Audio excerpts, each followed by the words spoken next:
He thought forcing her onto that stage would be harmless, a quick joke to calm a restless audience. But in less than 5 minutes, he would realize he had just exposed the one person in the room who could destroy everything he believed about talent, status, and control.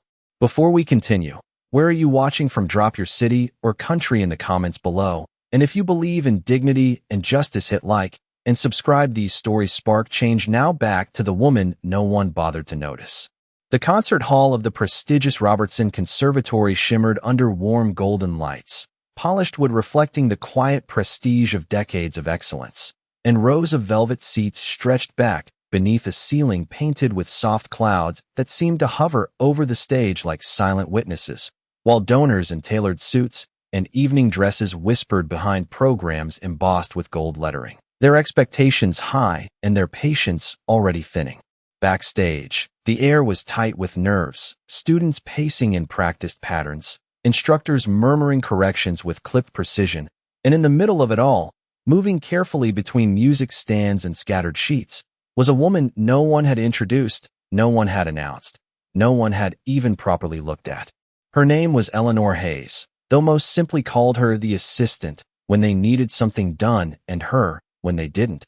And at 38 she wore her quietness like a shield, her simple navy dress pressed but unremarkable, her hair pulled back neatly, her presence blending so seamlessly into the background that even the echo of her footsteps seemed to soften against the marble floor. She moved with purpose but without urgency, collecting misplaced sheet music, adjusting a bench, aligning pages that others had left crooked, and when she passed by the grand piano waiting center stage, her fingers hovered for the briefest moment above the polished keys, not touching, just close enough to feel the memory of sound that lingered in the air, a gesture so subtle that anyone watching would have missed it entirely, and most did.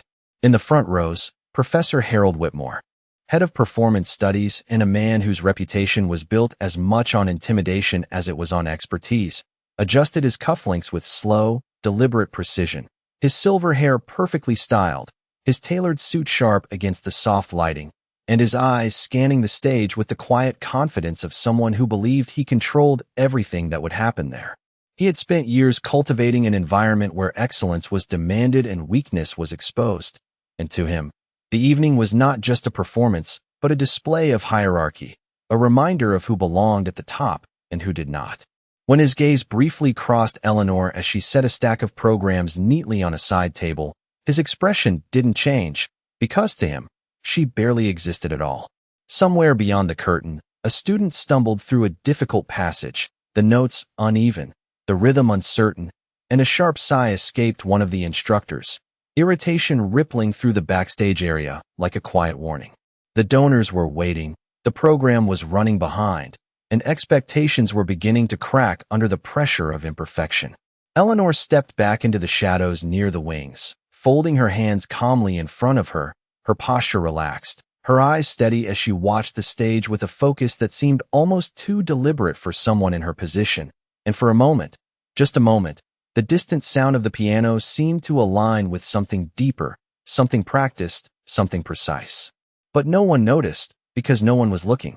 The room continued to hum with restrained anticipation, the low murmur of conversation, the soft rustle of expensive fabric, the faint scent of polished wood and perfume blending into a quiet tension that hung just beneath the surface, waiting for something to shift, something to break, something to reveal what had been hidden all along. And somewhere in that silence, unnoticed and unacknowledged, stood the one person who would soon change everything, her eyes steady, her presence still, as if she already knew exactly how the night would unfold. The applause from the previous performance had not fully settled. When Eleanor stepped into the light, and for a brief moment, the audience did not react at all, their attention caught somewhere between confusion and mild curiosity as they tried to understand why someone so plainly dressed, someone unfamiliar, had taken the place of a scheduled performer in a program that prided itself on precision and prestige. A few whispers rose from the front rows, soft but noticeable, as donors leaned slightly toward one another, exchanging quiet questions that carried more doubt than interest, while further back, a pair of students suppressed small smiles, their expectations already lowered to something bordering on amusement. Eleanor did not acknowledge any of it. She walked toward the grand piano with steady, unhurried steps, her posture straight, her expression calm, as if the weight of the room had not yet found its way to her shoulders, or perhaps as if she had already decided it would not. The polished surface of the piano reflected the stage lights in soft waves, and as she reached it, she paused for just a second, not out of uncertainty, but with the quiet familiarity of someone who understood the space she was entering, even if no one else recognized that truth. Backstage, Professor Whitmore stood with his arms loosely crossed, his gaze fixed on the stage with controlled impatience. Already anticipating the brief, uneventful interlude he expected this to be. Something forgettable, something functional, something that would allow the evening to regain its structure without drawing further attention to the earlier disruption. "Keep it simple," he muttered under his breath, though Eleanor could not hear him, and perhaps it would not have mattered if she had. On stage, she adjusted the bench with small, precise movements, aligning it perfectly with the keyboard, then sat down with a composure that contrasted sharply with the tension that had filled the room moments before. Her hands rested lightly in her lap, her shoulders relaxed, her breathing even, and for a fleeting second, the hall seemed to settle with her, the restless energy fading into a quieter, more focused stillness. One of the instructors near the wings exchanged a glance. With another, a silent acknowledgement that this might not go as quickly as they had hoped, while a faint cough from the audience broke the silence, reminding everyone that time was passing, that expectations were waiting. Eleanor lifted her hands slowly, not yet touching the keys, just hovering above them. Her fingers curved naturally, as if they already knew where they belonged, and in that suspended moment, something shifted again, subtle but undeniable, like the air before a storm that no one had predicted. A man in the second row leaned back slightly, his expression changing from mild curiosity to something more attentive, while a woman beside him lowered her program, her eyes narrowing just enough to focus more closely. Eleanor lowered her hands to the keys, still without playing, and closed her eyes for a brief second, not in hesitation, but in recognition, as if reconnecting with something long familiar, something that had never truly left her. Backstage, Whitmore's patience thinned, his fingers tapping once against his arm before he stilled them again, unwilling to show even the smallest sign of irritation in front of his colleagues, but already preparing to intervene if necessary. Then, without announcement, without flourish, Eleanor pressed the first note, and the sound that emerged was so clear, so controlled, that it seemed to cut cleanly through the room. Not loud, not dramatic, but undeniable, and in that single tone, something began to unravel, not on the stage, but in the assumptions of everyone who was listening. The second note followed the first without hesitation, then a third, then a phrase that unfolded with such precision that it did not simply continue the music, but redefined it. And within seconds, the scattered attention of the audience began to gather, drawn in by something they could not immediately name, but instinctively recognized as control, as intention, as mastery disguised beneath simplicity. Eleanor did not rush, did not attempt to impress, and yet every movement of her hands carried a quiet authority that made the earlier performance feel distant, almost irrelevant, as if the room itself had been waiting for this exact alignment of sound and silence. The piece she played was not the one Gregory had attempted, nor was it something easy or forgettable, but rather a composition that demanded both restraint and depth, a balance that most performers struggled to achieve even after years of formal training. And yet under her touch, it unfolded naturally, each note placed with care, each pause filled with meaning. In the second row, the man who had leaned back earlier now sat forward, his elbows resting lightly on his knees, his expression no longer casual but focused, while the woman beside him held her breath without realizing it, her program forgotten in her lap. Backstage, the subtle shift was even more pronounced, the quiet murmurs replaced by an uneasy stillness as instructors exchanged glances that no longer carried amusement but uncertainty, the kind that crept in slowly when something did not align with expectation. Whitmore's posture changed almost imperceptibly, his arms uncrossing as he took a step closer to the stage entrance, his eyes narrowing slightly, not in anger, but in concentration, as if trying to reconcile what he was hearing with what he believed to be true. "This is not possible," One of the junior instructors whispered under her breath, though no one responded, because no one wanted to be the first to admit it aloud. On stage, Eleanor's expression remained composed. Her gaze lowered toward the keys, her shoulders relaxed, and yet there was a quiet intensity in the way her fingers moved, a confidence that did not need to announce itself, that did not seek approval, that simply existed. As the piece developed, the complexity increased, layers building upon one another in a way that required not only technical skill but emotional clarity. And with each transition, each subtle shift in dynamics, the room seemed to lean in further, drawn deeper into something that was no longer a placeholder performance, but a revelation unfolding in real time. A student near the back stopped whispering mid-sentence, his eyes fixed on the stage, while another slowly lowered her phone, the distraction no longer appealing in the presence of something far more compelling. The sound filled the hall, not overpowering, but complete, reaching every corner with a clarity that made it impossible to ignore. And in that moment, the idea that this was a temporary solution, a simple fix, began to dissolve entirely. Whitmore's jaw tightened slightly, not in frustration, but in recognition, a slow and reluctant understanding that what he was witnessing did not belong within the limits he had assigned, that the woman he had placed on that stage as a convenience was revealing something far beyond his control.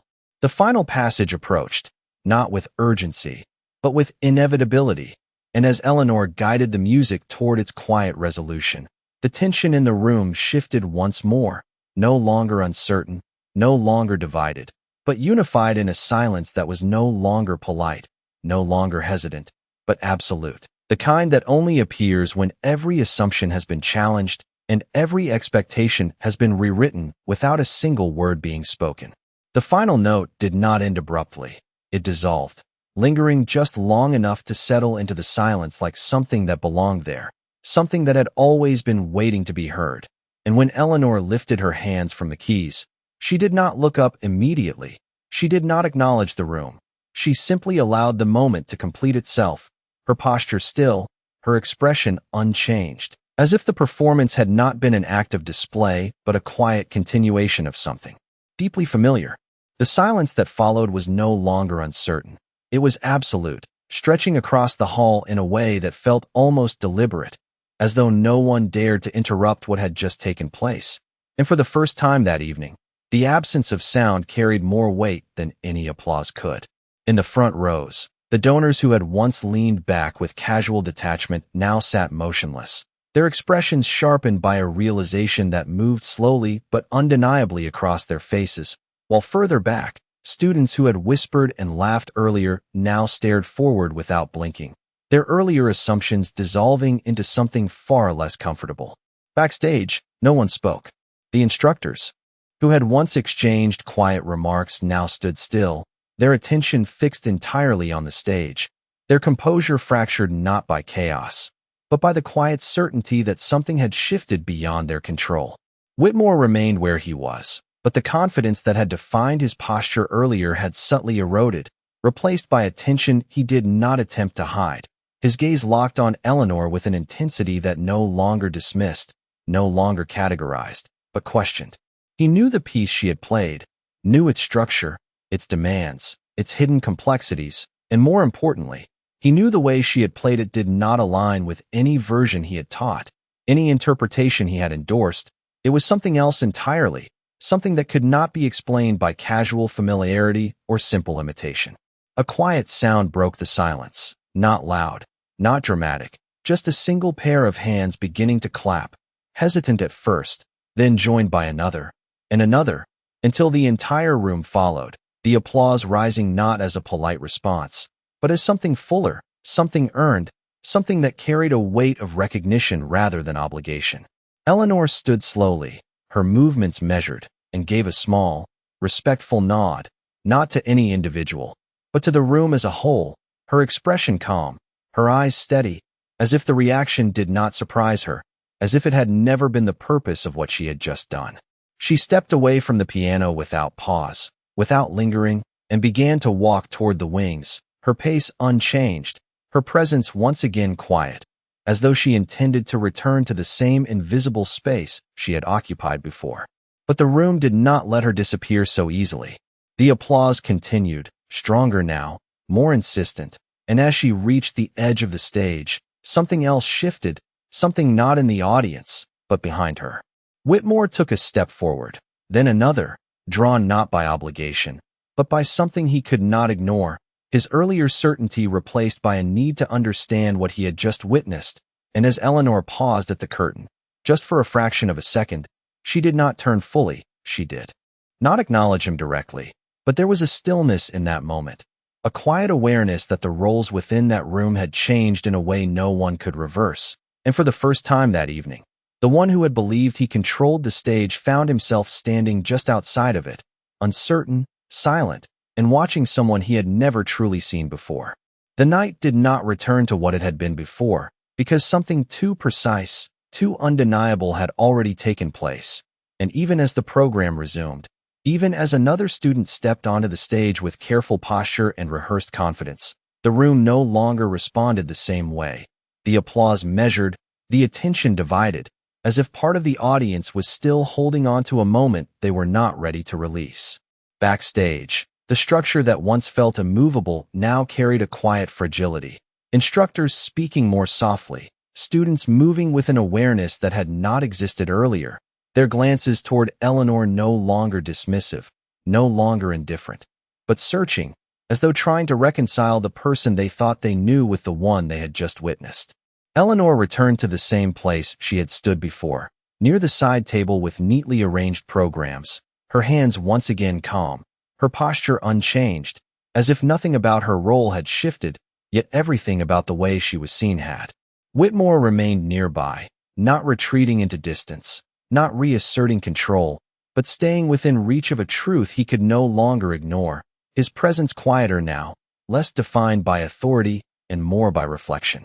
The remaining performances continued, each one executed with skill, with discipline, with the technical excellence the conservatory had always demanded, yet none of them carried the same weight, the same stillness, the same quiet command that had filled the room earlier, and whether the audience realized it consciously or not, the standard they were measuring against had changed. When the final piece concluded and the evening drew to its formal close, the applause was strong, the standing ovation respectful, but there was a subtle distinction in the energy, a recognition that something beyond the program had taken place, something that could not be listed in a brochure or repeated on a schedule.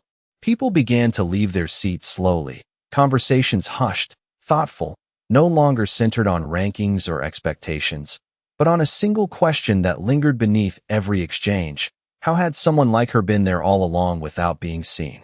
Near the exit, a donor paused briefly, turning back toward the stage as if expecting to see her again, but the space was already occupied by others. The moment passed, yet not forgotten. Backstage, one of the senior instructors approached Eleanor with a tentative smile, offering words of praise that felt genuine but incomplete, while another simply nodded, unable to find language that matched what she had experienced. Eleanor accepted each acknowledgement with the same quiet composure, neither dismissing nor embracing it, because it had never been the reason she stepped forward. Whitmore finally spoke again, not loudly, not for others to hear, but just enough for her.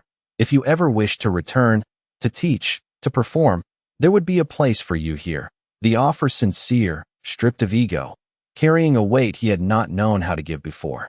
Eleanor looked at him for a moment, her expression steady, her eyes clear, and there was no bitterness in her response, no sense of triumph, only a quiet understanding that did not need to be explained.